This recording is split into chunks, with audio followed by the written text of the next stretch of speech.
আসসালামু আলাইকুম, welcome to my channel let's cooking আমি ফুডে আপনাদের সবাইকে স্বাগতম জানিয়ে নতুন একটা রেসিপি নিয়ে চলে আসলাম। সেটা হচ্ছে ঘরে কিভাবে স্বল্প মূল্যে পিৎজা তৈরি করে নিতে পারবেন এবং যারা বিজনেস করেন তাদের জন্য খুবই হেল্পফুল হবে আজকের এই রেসিপিটা। কিভাবে অল্প খরচেই আপনারা পিৎজা তৈরি করে ব্যবসা স্টার্ট করতে পারবেন। তো চলুন দেখে নেওয়া যাক পুরো রেসিপিটা। আশা করছি সবাই সাথেই থাকবেন এবং একটি লাইক দিয়ে রেসিপিটা দেখে নেবেন। এখানে আমি আজকে 5 কাপ পরিমাণ ময়দা নিয়ে নিচ্ছি। 5 কাপ পরিমাণ এখানে ময়দা নিয়ে এবার সমস্ত শুকনো উপকরণগুলো এক এক করে অ্যাড করে দিব।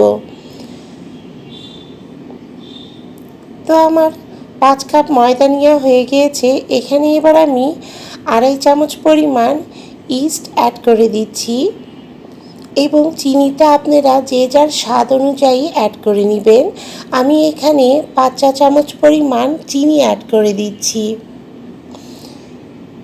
এবং এখানে আমি 3 টেবিল চামচ পরিমাণ গুঁড়ো দুধ অ্যাড করে দিচ্ছি। দুধটা দিলে এই ডোটা অনেক পরিমাণ টেস্টটা বৃদ্ধি পায়। সমস্ত শুকনো উপকরণগুলো আমি এখন খুব ভালো করে এভাবেই মিলিয়ে নিচ্ছি। এখন আমি হাতের সাহায্যে পুরো শুকনো উপকরণগুলোকে খুব ভালো করে মিশিয়ে নিব এবং এখানে আমি 1/2 কাপ পরিমাণ সাদা তেল অ্যাড করেছি এবং সাদা তেলটা দিয়ে কিন্তু একটু ভালো করে মিশিয়ে নিতে হবে সমস্ত শুকনো উপকরণের সাথে। মিশিয়ে নিয়ে আমার হয়ে গিয়েছে। এখন আমি এখানে হালকা কুসুম গরম পানি দিয়ে এই ডোটাকে মথে নিব। গরম পানিটা এমন হবে যেটা হাতে টাচ করা যায়। তো এভাবে আমি ডোটাকে এবার মথে নিব।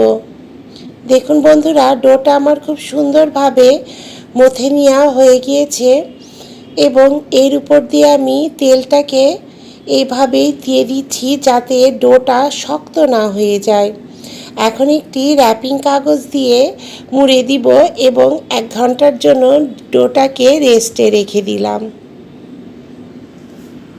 এখানে আমি 500 গ্রাম পরিমাণ চিকেন নিয়ে নিয়েছি এবং চিকেনের টুকরোগুলোকে আমি এইভাবেই করে নিয়েছি ছোট ছোট। এখন আমি এখানে 2 চা চামচ পরিমাণ রসুন বাটা, 2 চা চামচ পরিমাণ আদা এবং জিরা পেস্ট একসাথে করে নিয়েছি। এখানে আমি 1 চা চামচ পরিমাণ লাল মরিচের গুঁড়া, স্বাদ মতো লবণ এবং এখানে আমি 1 টেবিল চামচ পরিমাণ গুঁড়ো দুধ অ্যাড করে দিয়েছি এবং এখানে আমি 1 টেবিল চামচ পরিমাণ গরম মশলা গুঁড়া এবং 1 টেবিল চামচ পরিমাণ ভিনেগার অ্যাড করে দিলাম। এই সমস্ত উপকরণগুলো খুব ভালো করে চিকেনের সাথে মিশিয়ে নিতে হবে। আমার চ্যানেলে যারা নতুন বন্ধুরা তারা কিন্তু অবশ্যই সাবস্ক্রাইব করে পাশের বেল আইকনটি প্রেস করতে একদম ভুলবেন না। এখানে আমি 1 টেবিল চামচ পরিমাণ সয়া সস অ্যাড করে দিলাম। অ্যাড করে এবার আমি আধা ঘন্টার জন্য রেস্টে রেখে দিব। আধা ঘন্টা পর একটি প্যানে আমি 1 টেবিল চামচ পরিমাণ সাদা তেল এবং 1 চামচ পরিমাণ ঘি অ্যাড করে এখানে এবার আমি ম্যারিনেট করা চিকেনগুলোকে দিয়ে দিচ্ছি এবং এটাকে আমি একটু ভাজা ভাজা করে নিব।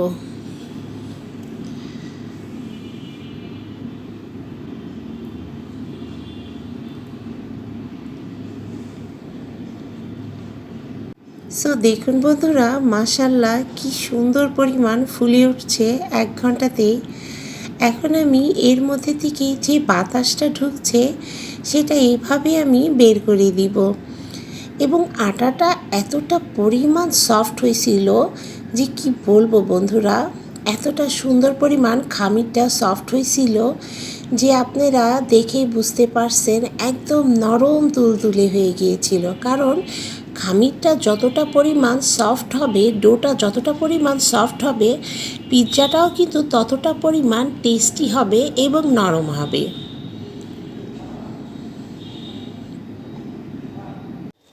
এখানে আমি পিৎজার ডোটাকে এইভাবে একটি প্লেটে সেট করে নিচ্ছি এবং একটি কাঁটা চামচ দিয়ে এইভাবে ছিদ্র করে নিচ্ছি।